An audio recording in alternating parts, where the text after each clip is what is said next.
আসসালামু আলাইকুম এভরিওয়ান। আজকে আমি একদম সহজ একটা রান্না আপনাদের সাথে শেয়ার করব। এটা যেমন সহজ খেতে কিন্তু তেমনই মজা। অনেক বেশি মজা হয় এই সহজ রান্নাটা।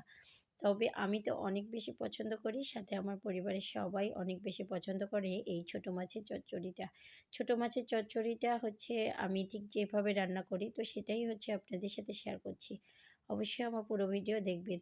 প্রথমে আমি এখানে মরিচ, পেঁয়াজ আর সাথে দিয়ে দিচ্ছি লবণ, হলুদ গুঁড়ি এবং দিয়ে দিচ্ছি জিরে বাটা এবং হচ্ছে যে রসুন বাটা আমি একসঙ্গে বেটে নিয়েছি।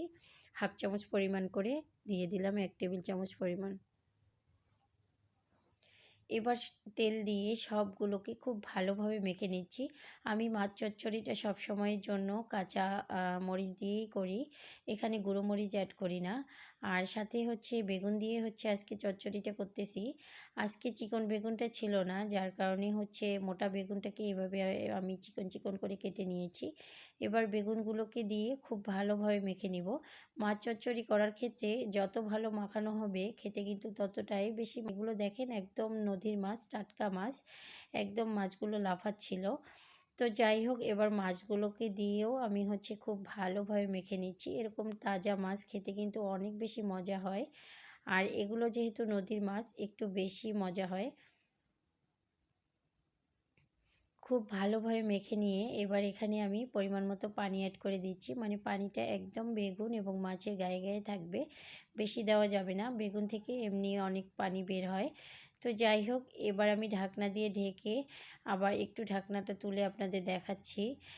পানিটা যখন একটু কমে আসবে তখন আমি এর মধ্যে হচ্ছে বেশি করে ধনেপাতা অ্যাড করে দিব। বেশি করে ধনেপাতা দিলে খেতে কিন্তু অনেক বেশি ভালো লাগে এবং খুব বেশি ঘ্রাণ হয় এই মাছ রান্নাটা। গরম ভাতের সঙ্গে খেতে যে কী ভালো লাগে, যারা পছন্দ করেন তারা অবশ্যই বুঝতে পারবেন। এটা অনেক বেশি মজা হয় গরম ভাতের সঙ্গে। আমি হচ্ছে বাসায় যদি ডাল রান্না করি বা এই মাছ চচ্চড়ির সাথে অন্যান্য তরকারিও থাকে, আমার কোনো তরকারি লাগে না এই মাছ চচ্চড়িটা থাকলে। তো পানিটা শুকিয়ে আসছে, আমি আরও কিছুটা সময় হচ্ছে পানিটা শুকিয়ে নিব। পুরোপুরি শুকিয়ে এলেই আমি হচ্ছে নামিয়ে নিব। আর এই যে দেখতেই পাচ্ছেন ফাইনাল লুক, একদম অসাধারণ হয়েছে আজকের মাছ চচ্চড়িটা। খেতে অনেক বেশি মজা হয়। কারা কারা এভাবে রান্না করেন জানি না, তবে আমি ছোট মাছ এভাবেই হচ্ছে রান্না করি। খেতে কিন্তু অসাধারণ লাগে।